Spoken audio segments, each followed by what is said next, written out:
Howdy, this is David Groce, your Texas Tax and Lawman. I try not to bore you with legal cases, but this is the Texas Tax and Lawman channel, and sometimes I just have to share a court case with you when it directly impacts both you and me. Now don't sweat. I'm not that judge from My Cousin Vinny. Ayana, my client... Don't talk to me sitting in that chair. What are you wearing? Huh? What are you wearing? I'm wearing clothes. I don't know about you, but I hate paying taxes when I don't have to. For years, I've shopped online hoping for free shipping and the allure of saving the Texas sales tax of 8.25%. Hey, 8% is 8%, and I love beating the tax man even if he's wearing a cowboy hat. Recently, one of my retail clients called me concerned when one of his vendors said he would have to pay sales tax on his internet purchase. Is that true, he asked? Can states really impose sales tax on internet sales? Aren't interstate transactions, sales between states, exempt from sales tax? Well, for the last 27 years, my answer has generally been yes. Sales from one state to another are not taxable if the seller does not have an economic nexus to the state they are selling to. According to the 1992 Supreme Court case Quill Corp. Versus North Dakota, a state cannot tax sales into their state unless the seller has employees or offices in that state. For those of us old enough to remember when Cabela's was only an online retailer, we used to get free shipping and no sales tax on purchases from Cabela's.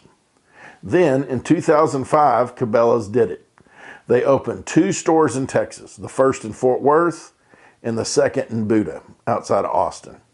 When they did, all online sales from Cabela's to my Texas address were subject to tax in Texas because Cabela's had economic nexus, a connection to the state and its jurisdiction by opening their 2 stores in Texas. Well, since 1992, that has been the rule. If you ordered products over the internet with a retail store location in your state, you paid state sales tax. But if you ordered a product from another state with no store in your state, you paid no sales tax.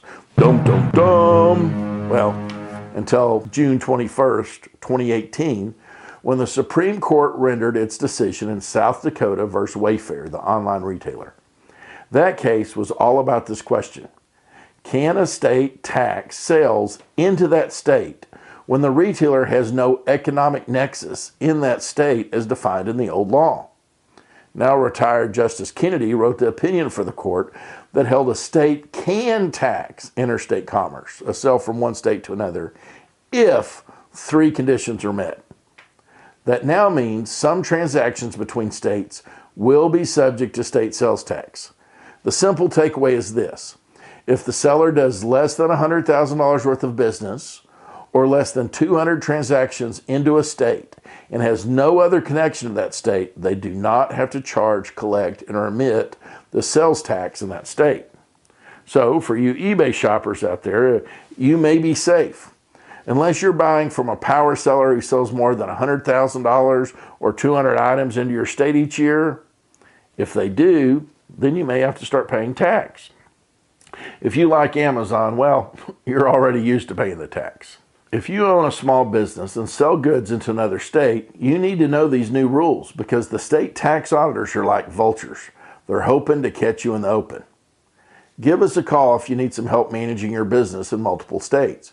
We can help you walk through the best structures and best practices for your business and keep the judge happy when we do it. The 2 Utes. 2 what? What was that word?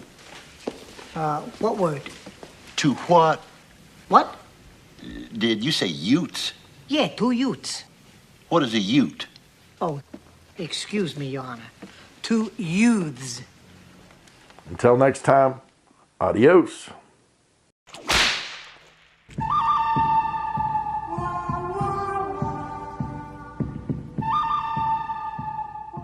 Texas Tax and Lawman Legal Disclaimer.